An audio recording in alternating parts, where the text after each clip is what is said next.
안녕하세요. 책 읽어주는 편안한 엄마입니다. 작가 송은일의 단편소설 당신의 혼잣말을 읽어드리겠습니다. 그전까지 어떤 남자한테든 안기는 상상이 되질 않았는데 글쎄 율리오 신부를 상대로 내가 그런 상상을 허구한 날 하고 있지 뭐야. 오늘도 좋은 시간 함께 하시기를 바라며 송은일 지음 당신의 혼잣말. 사흘 전 자줏빛 담장을 두른 집, 곧 노을이 머무는 동산이라는 뜻이라던 자미원은 선제가 스님으로 살던 때에 거주했던 한옥 이름이었다. 우물마루 대청을 거느린 몸체와 사랑채의 지붕이 날렵했고 행랑채 등은 고즈넉했다. 담쟁이 넝쿨에 감싸인 넓은 뜰에는 은성한 노을뿐만 아니라 소소한 아침 햇살도 호사스레 머물렀다. 집이 날개였고 배광이었다. 스스로 당호를 지어붙이며 그곳에 입주했던 선제 스님은 승려라기보다 고급 저택의 주인인 양, 예술가인 양, 방문객들 위해 군림하며 살았다.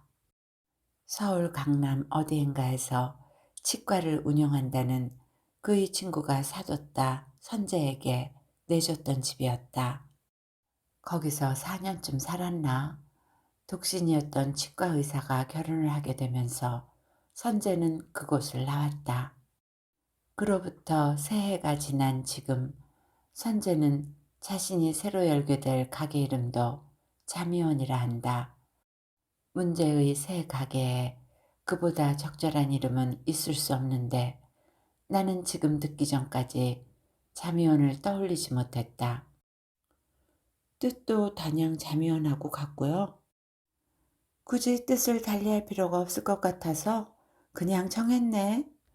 수계만 받았을 뿐 비구니계를 받지 않았던 그이였다.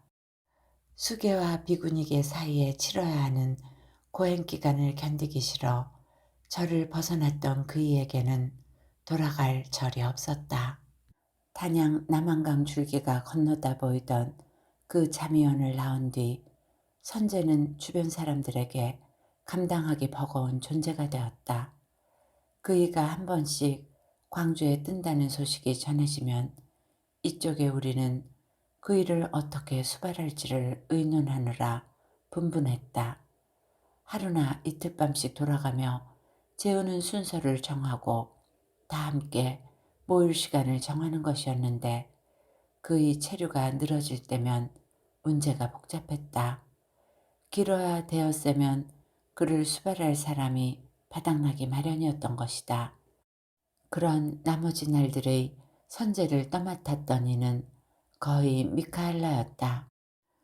이번 주 토요일 3시경에 고사 지내려는데 자네 올 시간 있는가? 미카엘라하고 같이 갈게요. 나는 2달 전에 일어난 그이와 미카엘라 사이의 파국에 대해 아는 바가 없는 듯 시치미를 뗐다. 선재도 나의 시치미에 대해 느끼겠지만 우선은 모르는 체 할 수밖에 없는 게 내 입장이었다. 그이를 잃을 것인가, 미카엘라를 잃을 것인가. 내가 자미원 개업식에 간다는 것은 그에 대한 선택이었다. 선재에 대한 언급이 없어진 미카엘라도 묵시적으로 내게 그 선택을 강요하고 있었다. 그러고 보면 나는 선재와 미카엘라를 화해시킬 생각을 애초부터 하지 않았다. 2사람의 관계는 끝이 났다고 보았고 끝나는 게 마땅하다 여겼다. 미카엘라가 오려 하겠나? 자네나 와줘. 고사는 3시에 지내겠지만 점심은 시간 맞춰 대접할 테니 일찌감치 와. 자네 친구들 데리고 와도 좋고. 혹시 개업식에 못 가게 되면 나중에라도 가겠다는 포석을 깔아놓으려다 나는 말을 삼키고 전화를 끊었다. 늘 고음의 들뜬 듯한 소리를 내는 평소와 달리 조심스레 가라앉은 그의 목소리 탓이었다. 발신번호를 확인해 보니 광주호 상류 쪽 전망 좋은 곳에 위치한 새 잠의원 전화번호인 게 틀림없었다. 담양군에 속한 줄 알았던 그 호수가 광주시에 속한 것임을 나는 문제의 잠의원 때문에 알게 되었다. 선재가 개업식을 선언하고 나선 새 잠의원 자리는 미카엘라한테 스스로 다가왔던 장소였다. 독신으로 살며 20년째 화원을 운영하는 미카엘라는 단골이 많았다. 하지만 미카엘라가 화원을 접고 싶었던 이유는 단골인지 친구인지 분간이 안 되게 뒤섞여버린 사람들의 치인 탓이었다. 꽃장사 20해에 남은 건 고된 노동으로 골병이 든 육신뿐이라고 한탄하던 무렵 미카엘라의 단골 손님 중 한 사람이 광주호 옆에 그야말로 그림 같은 전원주택을 지었다. 2층 집으로 주인은 위층에 사는데 주변이 너무 한적한 탓에 아래층을 새놓기로 했다. 마음에 드는 사람을 불러들이기 위해 내놓은 공간이라 넓이에 비하면 거저다 싶을 만큼 전셋값이 낮았다. 집주인은 미카엘라에게 들어와 살지 않겠느냐 제안했고 미카엘라는 설레어했다.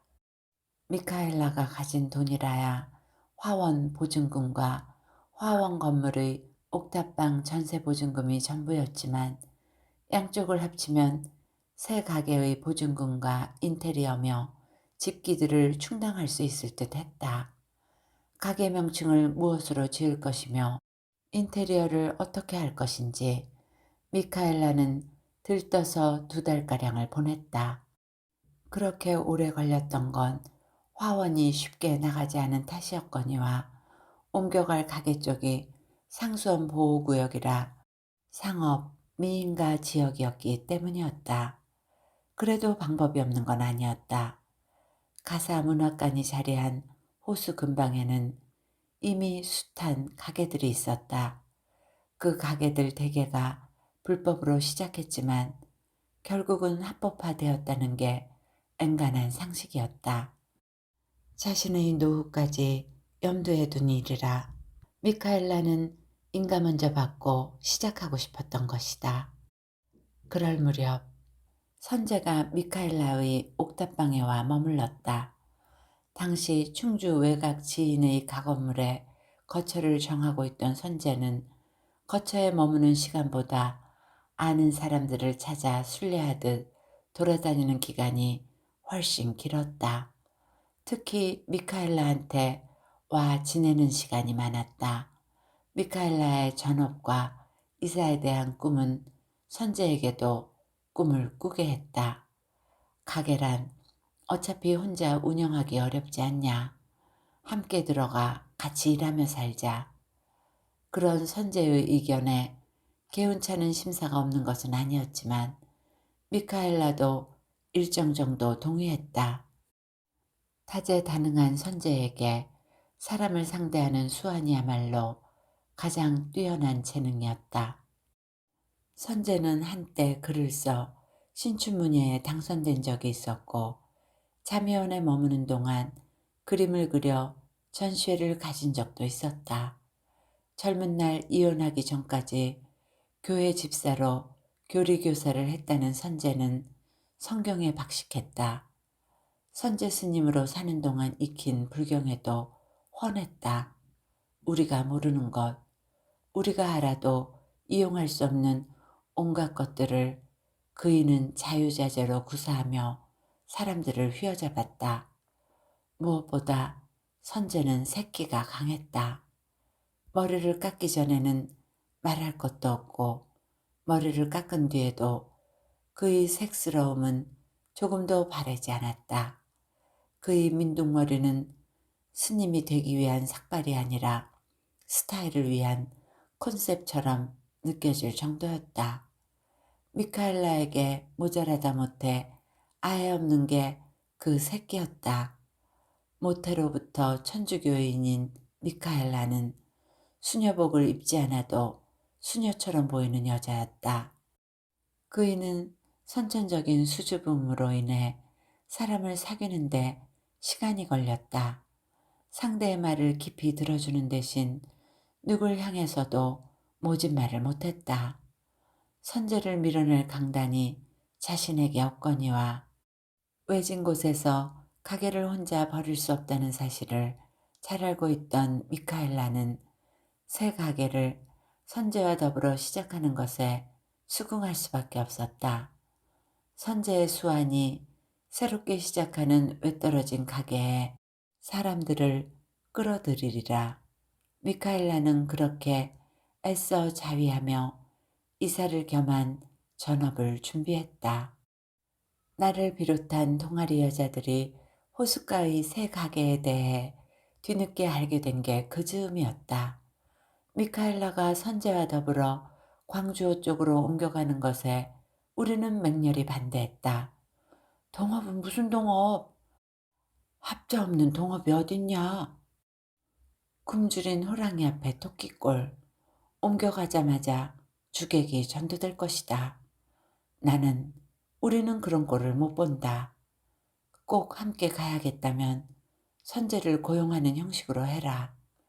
했지만 미카엘라 깜냥으론 선재를 고용할 수 없었고 어디서든 주인공이 돼야 하는 선재도 고용살이를 할 수는 없는 사람이었다.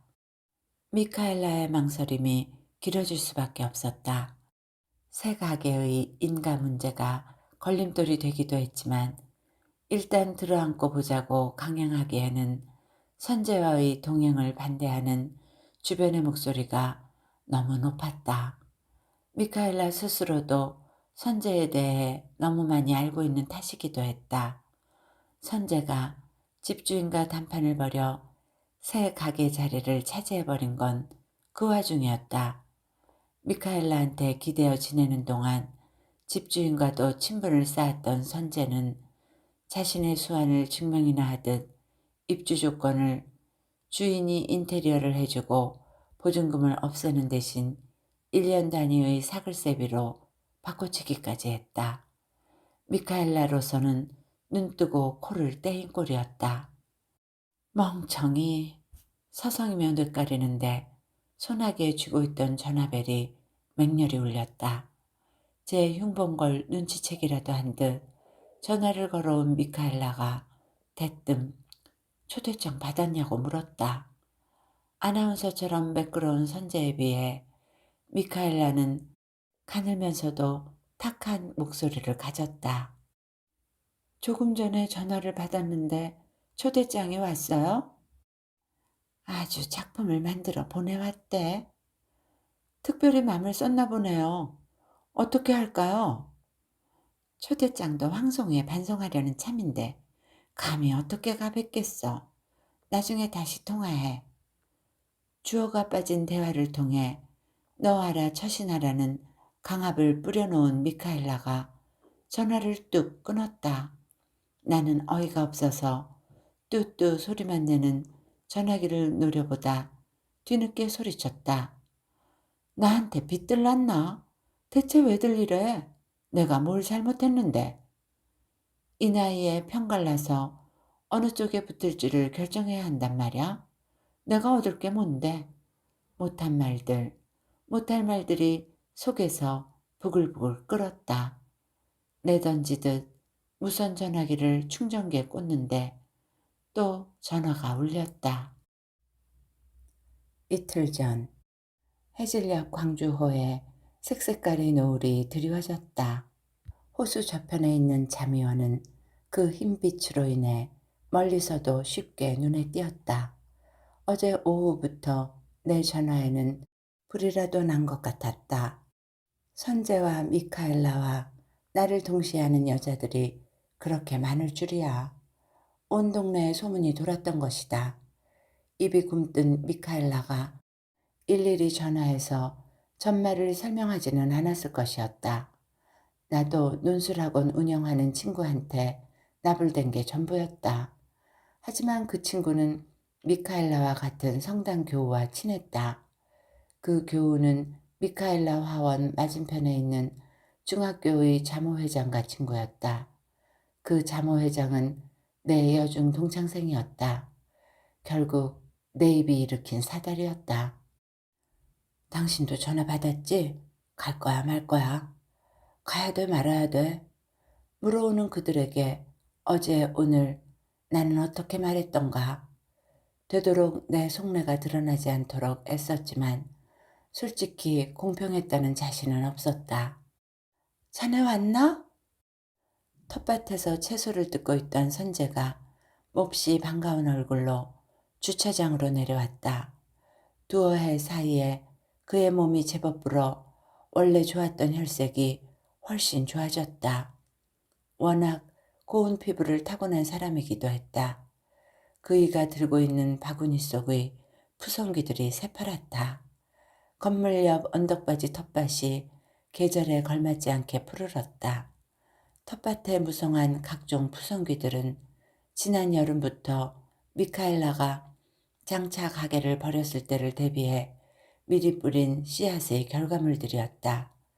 점심 메뉴를 오곡 쌈밥으로 단일화시킬 계획으로 채소 씨앗 먼저 뿌리기 시작했던 것이다. 아내 일은 다 끝났나 보네요. 어제 그제 대청소했어. 황토색 생활한복 차림인 선재는 머리에 황토색 두건을 두른 채였다. 머리카락을 기르기 시작한 것이다. 그이가 머리를 기르고 싶어 한 건 단양의 잠의원을 떠난 뒤부터였다. 그렇게 하지 못한 건 떠도는 생활에 민둥머리가 어울린다는 계산도 있었지만 그의 큰아들이 정색하며 말린 탓이었다. 저는 어머니가 머리를 기르시는 게 싫습니다. 했다던가. 이혼하고 나온 몇 년 뒤 수계를 받은 후에야 아들들을 다시 만났던 선재였다. 그의 아들들은 쟤들 어머니를 스님이 되어야 할 사람이어서 어쩔 수 없이 집을 나간 여인으로 인식하고 싶어 한 듯했다. 이제 선재가 머리를 기르지 못할 까닭이 없었다. 이 집은 테라스가 멋져요. 내 말에 선재가 대답 대신 미소를 지었다. 계단 7개를 오르면 나타나는 테라스는 미카엘라가 특히 마음에 들어 했던 공간이었다.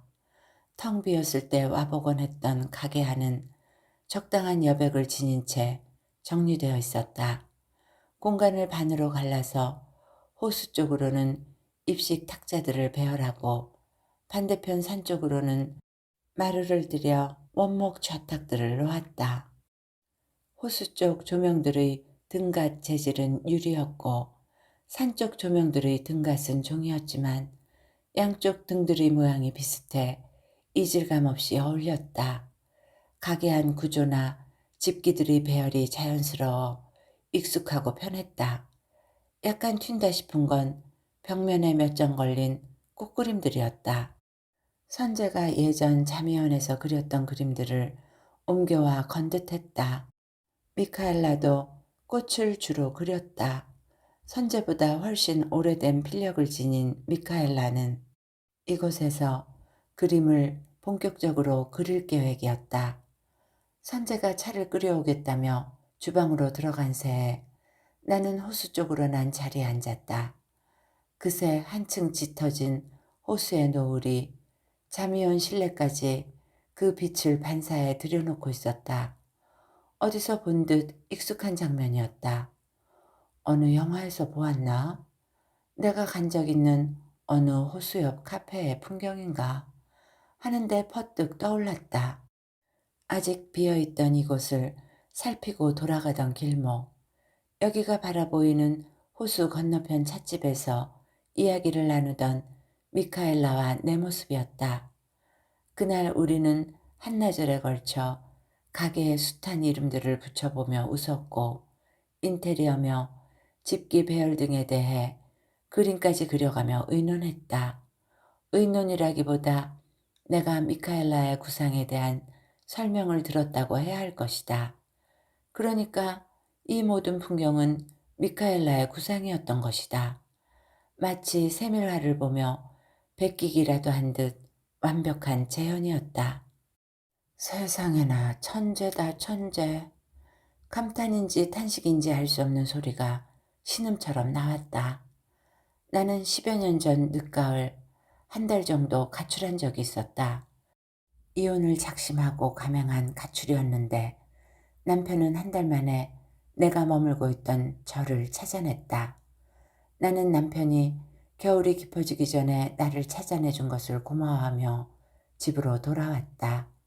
그런데 선재가 그해 겨울 신춘문예에 응모하여 당선된 작품이 나의 가출 얘기였다.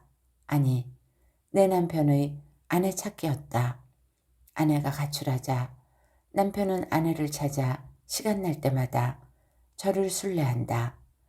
그 과정을 통해 부부의 지난 시간들이 속속들이 펼쳐진다. 마침내 남편이 아내가 있는 절로 찾아들지만 아내는 몸을 숨긴다. 남편은 아내가 그곳에 있음을 눈치채고도 그냥 차를 돌려 나가는 것으로 마무리된 그 단편 소설은 남녀 주인공의 교차된 심리 묘사가 절묘하다는 평을 받았다. 당시 나는 내 일상을 속속들이 꿰고 있던 선재가 내 삶을 복제해 당선했다는 사실에 분노하기보다 감탄하느라 바빴다. 내가 돌아오기 전 공모 마감 일주일 전에 쓰기 시작한 소설이 당선됐다는데 경탄할 수밖에 없었다.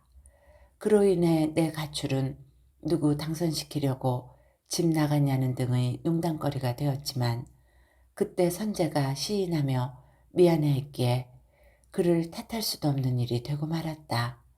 탓은커녕 그로 인해 내 재능 없음에 절망할 수 있었고 그 절망을 일견 선재에게 돌리며 소설을 쓰겠다는 헛된 꿈을 포기할 수도 있었으니 결과적으로 고마워해야 마땅했다. 천재다 천재. 나도 모르게 뇌까리는데 머그 찻잔 2개를 든 선재가 다가와 내게 찻잔을 건네주었다. 노을빛이 깃든 선재의 얼굴은 상기된 듯 했지만 심상한 표정이다. 본명이 김부자인 그였다. 내가 처음 만났던 김부자 씨는 미카엘라와 함께 소설 습작교실에 다니고 있었다. 구례에서 광주까지 소설 공부를 하기 위해 일주일에 한 번씩 오가던 그 일을 미카엘라를 통해 만나게 되면서 함께 어울렸다. 당시 우리가 그 일을 구레떼기라고 불렀던 건 도무지 금기라는 것이 없어 보이는 그의 의식과 행동에 대한 반작용 같은 것이었다. 그 이후 그의 삶은 호칭이 바뀌는 횟수만큼이나 변화무쌍했다. 단양 잠의원이나 담양 잠의원이나 노을이 정말 이쁘네요. 노을에 대한 감상이 통했는지 그이가 웃으며 주머니에서 새 담뱃갑과 라이터를 꺼내더니 내게 밀었다. 자네 오면 대접하려고 내가 아까 시장 나갔을 때 담배를 사왔지 않겠어? 생각해보니 자네한테 신세진 게 말도 못하게 많은데 그동안 담배 한 갑 사준 적이 없더라고. 별 말씀을 다 하시네요. 내 가방 속에도 담배가 있었지만 나는 그가 건넨 담뱃갑을 열어 담배를 꺼내 물었다. 자네 담배 피우는 것은 언제 봐도 만나게 보이더라. 괜한 소리였다. 내가 남편이나 아이 앞에서 담배를 피우지 못한다는 걸 알고 있는 그였다. 학창시절 허영기에서 비롯된 담배질에 인이 박혀 끊지 못한다는 것도 알고 있었다. 담배 안 배우길 잘하셨어요. 미카엘라한테 연락은 해보셨어요? 어제 오후부터 내내 입안에서 되새김질했으나 할 수 있을 것 같지 않았던 말을 작심하고 내놓았다. 한때는 나도 분명히 그의 숭배자 중 한 명이었다. 그가 담배를 내민 손길에 마음이 약해진 때문인지도 몰랐다. 미카엘라 없이 그의 혼자 호숫가 이 외진 곳에서 다가오는 겨울을 버텨내기는 어려울 터였다. 전국 곳곳에 혹시 선재나 김부자의 숭배자들이 남아있을지는 몰라도 여기는 광주였다. 새 잠의원이 자리 잡을 때까지 손님이 될 사람들, 손님을 끌고 올 이들은 광주에 있었고 그들은 모두 미카엘라와 연결되어 있었다. 조금 전에 택배가 왔는데 미카엘라가 내가 보낸 엽서를 돌려보냈더라고. 전화를 하지 그랬어요. 멀지도 않은데 그냥 찾아가 보던가요. 몇 번이고 했지만 전화를 안 받아 엽서를 보냈던 거고 엽서가 돌아왔기에 다시 전화를 했어. 역시 안 받대. 사실 내 의도는 그게 아니었는데 좋은 기회가 왔는데 망설이다 놓칠까 봐서 우선 아무라도 시작하고 봐야겠다. 그거였거든. 내가 시작해 놓은 뒤에 미카엘라가 와서 합쳐도 될 거라고. 그런데 미카엘라가 워낙 차게 구니까 내 뜻을 설명할 도리가 없어. 변명이라도 할 기회를 줘야 말이지. 기껏 느슨해지려던 내 맘이 아차 물에 불었다가 마른 종이처럼 오그라드는데 여유롭게 일어난 그이가 불을 켜고 돌아왔다. 미카엘라를 통하지 않고는 개업식에 올 사람이 없을 것이라 여기는 건 어쩌면 미카엘라나 나의 깊은 오해일지도 몰랐다. 지금쯤 선제의 개업식에 오기 위해 전국에 산재한 그의 숭배자들이 화분이며 봉투를 준비하고 있을지도. 불사조 같은 사람이 아니던가. 남자 한 번 품어보지 못하고 홀로 나이 들어버린 꽃장수나 만년 문학소녀로 늙어버린 아줌마쯤 화려한 이력들을 지닌 그의 숭배자들에 가려 보이지도 않을 것이다. 설령 그랬다 해도 방법이 잘못되기는 했죠. 내가 그걸 왜 모르겠어. 그래서 이렇게 미안해하고 있지 않아. 그가 미카엘라한테 미안해하고 있을지 몰라도 당사자가 아닌 나는 느낄 수 없었다. 10여 년 내 가출기를 훔쳐갔으니 술이나 한잔 사라며 웃을 때 속으로 느꼈던 그 알싸한 여운은 아직 내 몸 어딘가에 남아있었다. 우선 섭섭한 게 풀리지 않아 그렇지. 미카엘라도 그 맘 알겠죠. 그런데 앞으로 일은 누가 도와주기로 했어요? 여기 위층 아이가 대학 다니는데 그 아이한테 부탁해서 아르바이트생 하나를 구했어. 내일부터 올 거야. 당일엔 위층 여자가 일일 도우미 한 사람 구해준다고도 했고 어쩌면 서울 우리 애들이 올지도 모르겠어. 작은 애 군대 가 있지 않아요? 어느새 제대했어요? 마침 마지막 휴가라나 그렇대. 한번 와보고 싶다고 해서 큰애가 데려온다고. 아들들이 올 테니 체면 좀 세워달라는 압력처럼 느껴지는 건 순전히 내 선입견일 터였다. 그 자신의 말에 따르면 어미 없이도 잘 자란 청년들이었다. 아들들한테 안정된 어미 모습을 보여주고 싶은 건 욕심이라 할 수도 없는 일 아닌가. 이 새 자미원 일만 해도 그이만을 나쁘다 몰기는 어려웠다. 솔직히 결단을 못해 기회를 놓친 사람은 미카엘라였다. 어쩌면 선제 아니었더라도 미카엘라는 이곳으로 들어오지 못했을지도 몰랐다. 그새 밖이 캄캄해졌네요. 그만 가볼게요. 왜? 저녁이나 먹고 가지. 가면서 미카엘라한테 한번 들여다보려고요. 아까 올 때 얼핏 보니 가게 문이 닫혀 있는 것 같았는데 돌아와 있으려나 모르겠네요. 그이는 나를 더 이상 붙들지 않았다. 주차장까지 따라 나와 차를 돌리는 나를 지켜보다가 가만히 손을 들어 배웅했다. 자미원에서 광주호를 반바퀴쯤 돌아 나와 미카엘라의 가게까지는 30분 남짓한 거리였다. 미카엘라의 화원은 실내에 불을 켠 채 셔터가 3분의 1쯤 내려져 있고 옥탑방은 불이 꺼진 채이다. 가게 앞에 차가 있는 걸 보니 멀지 않은 곳에서 누군가를 만나고 있는 모양이다. 나는 미카엘라를 그냥 지나쳐 10분 거리의 내 집으로 돌아왔다.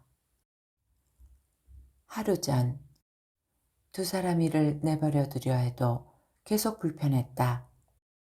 주말에 비가 내릴 거라는 일기예보도 자꾸 신경이 쓰였다. 비가 오든 눈이 오든 무슨 상관이야. 아예 두 사람을 버리지 뭐. 양다리를 걸치면 또 어때서. 그렇게 혼자 머리를 흔들어대다가 하는 수 없이 집을 나왔다. 아무리 생각해도 선재와 미카엘라는 나한테 한 사람 같았다. 너무 오래 그들을 함께 봐온 탓인지 그들을 분리하기가 어려웠다. 말끔하게 갈라버릴 수 없다면 다시 합쳐놓을 수밖에 없는 것 같았다. 비록 나도 수긍하지 못했을 망정 선재의 뜻은 그게 아니었던 것 같다고. 미카엘라를 설득해 볼 심산이었다. 당신 맘도 불편할 것 아니냐고. 한두 해 만난 사이도 아니고 풀어주는 척이라도 하면 어떻겠냐고. 어떻든 지금 열쇠는 당신 손에 있지 않냐고. 점심이나 먹자는 핑계로 들어선 나를 미카엘라는 밝은 얼굴로 맞았다. 손을 바쁘게 놀리며 꽃바구니를 만들고 있는 참이다. 가시를 훑어낸 연분홍 장미가 툭툭 아무렇게나 바구니 속에 꽂히는 것 같다. 새 다발에 새송이를 더해 33살 난 여자의 생일을 축하하기 위한 선물 바구니를 만드는 거라고 작업을 설명해주는 표정이 무심하다. 내가 이렇게 20년 동안 만진 꽃이 몇 송이나 될까? 대답을 바라지 않는 혼잣말이다. 혼자 있을 때는 하지 않는 혼잣말을 사람이 옆에 있으면 이따금 뇌까리게 된다던가. 그의 첫사랑에 관한 이야기도 혼잣말처럼 비어져 나와 들었다. 율리오는 사제였다. 그전까지 어떤 남자한테든 안기는 상상이 되질 않았는데 글쎄 율리오 신부를 상대로 내가 그런 상상을 허구한 날 하고 있지 뭐야. 그래서 악수 한번 해보지 못하고 말았어. 28살에 웃기는 풋사랑을 한 거지. 미카엘라는 그렇게 얼버무리고 말았지만 나는 율리오가 아직도 미카엘라 안에 머물고 있을 거라고 믿었다. 그 부분에 대한 그의 극도의 수줍음과 조심성 때문에 나 또한 율리오 신부에 대해 다시 물어본 적은 없었다. 몇 번 상상해 보기는 했다. 28살 여자 마음에 들어왔던 31살의 사제.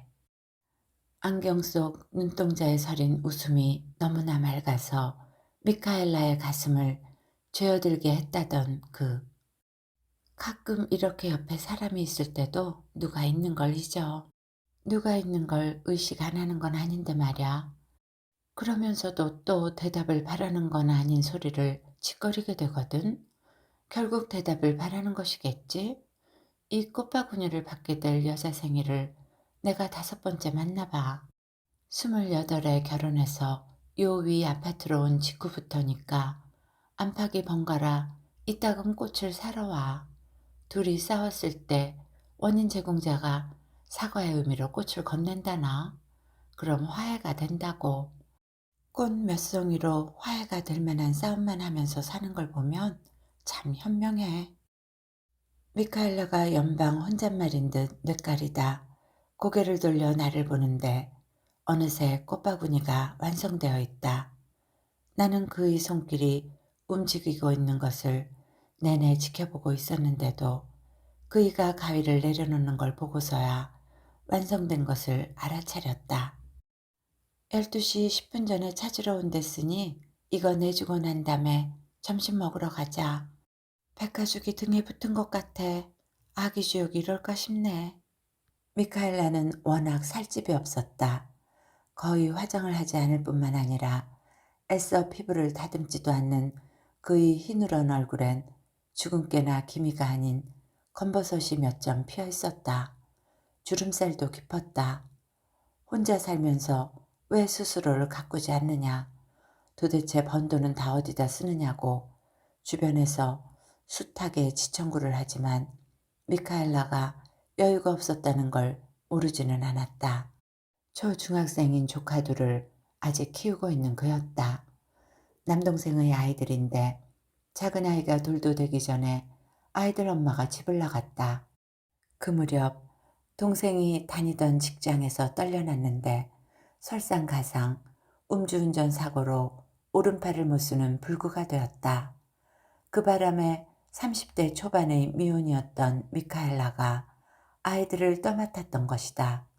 물론 아이들 할머니가 계시긴 했지만 지금까지 엄마 노릇은 미카엘라가 하고 있었다.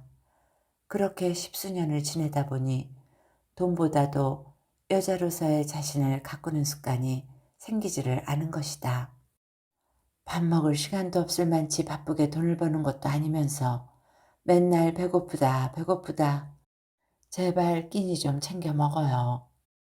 새벽에 꽃시장 가는 날은 바빠서 아침을 굶고 꽃시장 가지 않는 아침은 자느라 굶는 사람이었다. 알면서도 나는 만날 때마다 밥을 가지고 미카엘라를 타박했다. 밥을 만나게 먹고 난 뒤 그의 얼굴엔 화색이 돌았다. 밥 한 공기에 꽃처럼 피어나는 그 얼굴이라니. 그이가 킬킬 웃으며 작업 대위를 정리하기 시작했다. 꽃시장 다녀온 뒤 꽃을 정리해 냉장고에 담고 주문받은 꽃다발과 꽃바구니들을 만들었는지 작업대 밑이 온통 어지럽다. 사람도 들어갈 만한 커다란 비닐부대에 쓰레기 봉투를 끼워 펼친 미카엘라가 내게 그걸 잡고 있으라더니 푸른 쓰레기들을 쓸어 담기 시작했다. 자루 속으로 쓸려 들어간 가시 달린 줄기들이 비닐 두 겹을 뚫고 비죽비죽 튀어나온다. 요새 이렇게 쓰레기 자루에 쓰레기를 담다 보면 내 허영기에 대해 생각하게 돼. 나는 아무것도 욕심내지 않은 척 혼자 가만가만 늙어왔고 앞으로도 그렇게 살아갈 거라 여기는 척 살았지만 아니었지 않나. 나 사람들 속 이야기 듣기 싫을 때 참 많았거든. 그들이 내게 떠넘기는 그 쓰레기 같은 속내들이라니. 그래도 참았어. 나는 그런 사람이니까. 그런 척 해야 했으니까. 성당에서 자원봉사 나갈 때도 마찬가지야. 내가 왜 봉사를 해야 해? 내가 얻은 게 뭐 있어서? 뭘 얻으려고? 그런 생각이 들 때면 미칠 것 같지만 표현할 수 없지. 나는 태어나면서부터 미카엘라니까. 견디는 거야. 그래야 내 존재 가치가 있는 것 같으니까. 참고 참고 또 참다 보니 내가 참고 있는 것도 모를 때가 많았어. 요즘 내가 참았던 것들이 전부 이런 가시 쓰레기가 돼서 쓰레기 자루 같은 나한테 돌아왔다는 생각이 들어. 그래서 요즘 쓰레기만 만나면 미친 것처럼 마구 쓸어내다가 놀라기도 해. 쓰레기 자루나 쓰레기나 쓰레기이긴 똑같잖아? 약간 숨차하면서도 쓰레기가 다 담길 때까지 속내를 쏟아댄 미카엘라가 허리를 펴고 찡그리듯 웃었다. 방금 자기가 쏟아낸 말들을 기억하고 있는 것 같지 않다. 자신의 양쪽 어깨를 번갈아 툭툭 두드린 미카엘라가 쓰레기 자루를 번쩍 들어 뒷문 밖에다 내놓고 들어왔다. 바싹 마른 몸피에 힘이라고는 없어 보이는데도 커다란 화분을 옮긴다든가 할 때 보면 신기하리만치 쉽게 했다. 그이가 작업대 위의 작업도구를 정리하는데 챙강 소리와 함께 손님이 들어섰다. 전화로 주문한 꽃바구니를 가지러 온 남자였다. 미카엘라가 축하 메시지가 쓰인 분홍 리본을 달아 꽃바구니를 건넸다. 남자가 꽃바구니 값을 치르고는 바쁜 듯 인사하며 나갔다. 저 사람 아침에 출근하고서야 제 각시 생일을 알게 됐대. 지금 각시 회사로 달려가는 거야. 참 이쁘지? 중얼대며 꽃바구니 값 5만 원을 앞치마 주머니에 쑤셔 넣은 미카엘라가 앞치마 차림새 그대로 열쇠를 챙겼다. 밥값 벌었으니 밥 먹으러 나가자. 얼굴은 여전히 너무 밝다. 두 사람 사이에서 내가 어떤 역할을 할 수 있을 것이라 내가 그런 존재이리라 여겼던 건 나의 착각인 것 같았다. 설사 밥을 몇 시간 먹더라도 선제 이야기를 건네기는 어려울 것 같았다. 날이 흐렸다. 그날 폭우가 뭐 어쨌다고? 텔레비전의 골프 게임에 빠져있던 남편이 거실에서 소리쳤다. 닫힌 베란다 창 앞에서 비를 쳐다보며 나는 속으로만 읊조렸다 생각했는데 소리내 중얼거렸던 모양이다. 대체 비가 어떻다고 아까부터 계속 비타령이야. 어디 물난리라도 났어? 뒤늦게 재미 붙인 골프의 골몰에 있는 즈음이라 그가 집에 있는 날의 텔레비전은 온통 골프 치는 장면들만 방영했다. 뭐 마려운 강아지처럼 왔다 갔다 하지 말고 화장실에나 가. 잠이나 좀 자든지. 자기 재미 방해하지 말고 눈앞에서 사라져 달라는 것이었다. 완전히 사라지지는 말고 몇 걸음 밖. 지가 부르면 제꺽 대답할 수 있는 만큼의 거리쯤으로. 오후 2시 반이었다. 잠이 온 고사에 되어 가려면 지금쯤 나가야 할 텐데 나는 아침에 일어난 차림새 그대로 세수도 하지 않은 채였다. 아이 학교가 노는 토요일이라서 늦음하게 일어나 아침 겸 점심을 지어 먹었다. 아이는 제 방에서 만화를 보느라 낄낄대고 있었다. 2시간 뒤엔 학원 주말반에 나갈 녀석이었다. 이렇게 세 식구가 다 함께 집에 있는 날은 내 몸도 마음도 부산했다. 그 부산함을 벗어나 외출하기엔 수속이 번거로웠다. 외출 후유증도 길었다. 두 사람을 두고 나갔다 오면 온 집안이 쓰레기 더미 같았다. 어제 미카엘라는 자신이 쓰레기 자루 같다고 했는데 나도 마찬가지였다. 누구나 쓰레기 자루를 쥐고 사는 것이다. 그러다 그 자루 속에다 자신을 쓸어넣기도 하고. 어디 가? 당신들 조직에 무슨 문제라도 터졌어? 대충 세수를 하고 손가방을 들고 나서는데 남편이 텔레비전에 눈을 박은 채 물었다. 스스로 움직여 집안을 정리해주는 쓰레기 자루가 사라지면 너도 불편하겠지. 내 심사가 꼬여 있었다. 조직 단합 대회에 가. 저 녀석 학원 시간 늦지 않게 챙겨요. 남편은 내 친구들이나 내가 만나는 사람들을 싸잡아 조직폭력단이라고 표현하길 즐겼다. 10여 년 전 가출한 마누라를 찾아다니면서 저와 나의 치부를 주변에다 온통 공개해버린 이후부터였다. 그 무렵 내 친구들은 마누라 행방을 물어대는 그에게 전혀 도움을 주지 않았다. 나의 가출 원인을 모조리 남편 책임으로 돌리면서 네가 오죽했으면 그 옆에 내가 집을 나갔겠느냐고.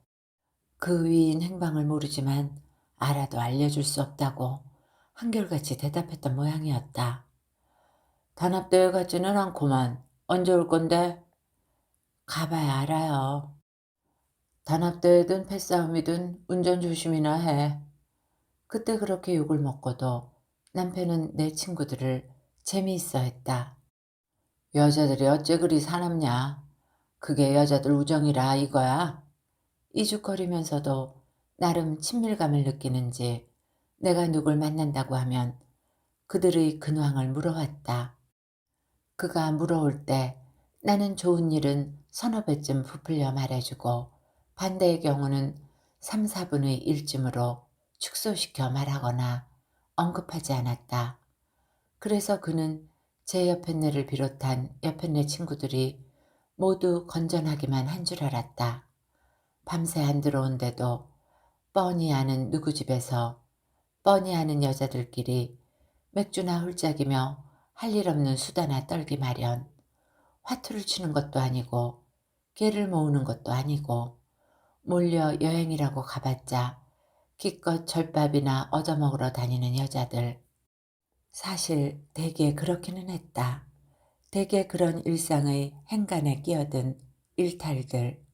하다못해 불륜까지도 일상에다 뒤섞고 대개 그런 것으로 만들어버린다는 것을 알지는 못했다. 문 밖에다 화분들을 잔뜩 내놓고 비를 맞히고 있지만 미카엘라의 화원은 닫혀 있었다. 꽃냉장고에만 불이 밝혀지고 셔터가 다 내려와 있고 차가 없는 걸 보면 멀리 가 있거나 가고 있다는 뜻이다. 전화도 받지 않았다. 피정이라도 갔나?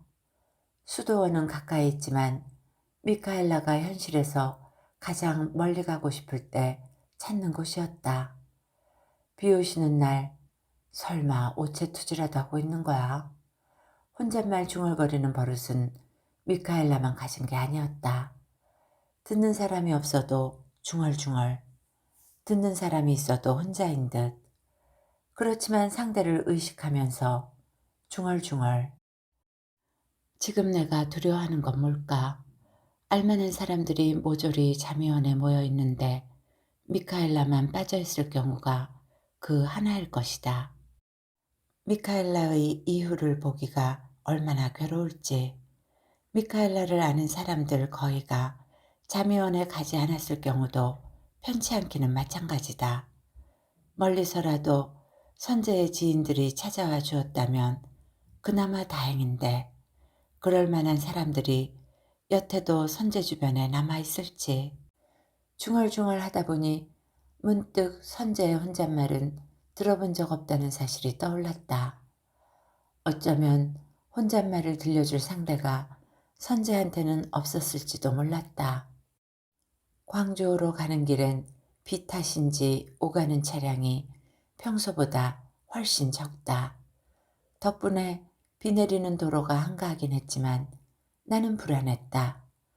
오늘 선재를 만나지 않으면 다시 그 일을 만나고 싶지 않을 것 같아 왔지만 이왕 여기까지 오고 말았으니 자미원 마당이 차들로 미어졌으면 싶은 것이다. 그러면 나는 슬그머니 돌아설 수도 있지 않겠는가. 비에 잠긴 수도원으로 미카엘라를 찾아가 범직도 하고 광주호가 나타났다. 하늘과 호수가 한 빛깔이었다. 여느 때는 한눈에 잡히던 호수가 오늘은 흐릿해서 안개처럼 막막했다. 낮임에도 간판은 물론이고 지붕이며 울타리에 조명을 켠 가게들이 많았다. 상업지구와 호수 사이의 길을 따라 자미원 진입로에 이르자 자그만 자미원 팻말이 나타났다. 자미원 150m. 비를 맞고 있는 자미원 팻말은 전기 조명이 아니라 목판이다. 수수한 듯 하면서 은근히 세련된 검은 글자들에 바탕은 희게 칠했다. 아마도 선재가 새긴 글자일 터이다. 늘 다른 팻말, 새로운 곳을 찾아다니는 여행자처럼 살아온 그이였다. 평생 정주민으로 살 수 없었던 선재에게 여행만 하며 살 자신이 없었던 게 문제라면 문제였을 것이다. 팻말 앞에서 거푸 2개 피에 담배를 피우고 나니 3시 반이다. 혹시나 나처럼 약간 늦은 방문객을 기대하며 진입로를 막고 기다렸지만 나를 채근하는 경적음 같은 건 들리지 않았다. 지금쯤 고사가 끝났을까? 선재가 사람들을 더 기다리기로 했다면 이제 시작할 수도 있을 터. 진입로로 들어섰다. 이 길의 집은 자미원뿐이었다. 그리 길지 않은 진입로지만 산 밑에 바짝 붙은 외길이라서 모퉁이를 3번이나 지나야 자미원이 나타났다. 맙소사. 탄식을 하고 보니 또 혼잣말이다. 비 내리는 호수를 향해 드넓게 열린 자미원 마당이 물에 잠긴 듯 고요했다. 차가 2대뿐이다. 한 대는 나한테도 눈에 익은 집주인 여자의 차였다. 3시 40분. 오늘 사람이 몇 명 다녀갔든 아마도 내가 마지막 손님일 텐데 내다보는 사람도 없다. 몇 걸음 건너 자미원 문을 열고 들어갈 일이 막막해 할 일 없이 뒤를 살펴본다. 빗방울이 뒷창의 장막처럼 드리워져 있다. 이야기는 여기까지입니다. 살면서 한 번쯤은 경험해 봤을 법한 사람 사이의 이야기 어떻게 들으셨는지요? 좋은 시간이 되셨기를 바라며 오늘도 행복하세요.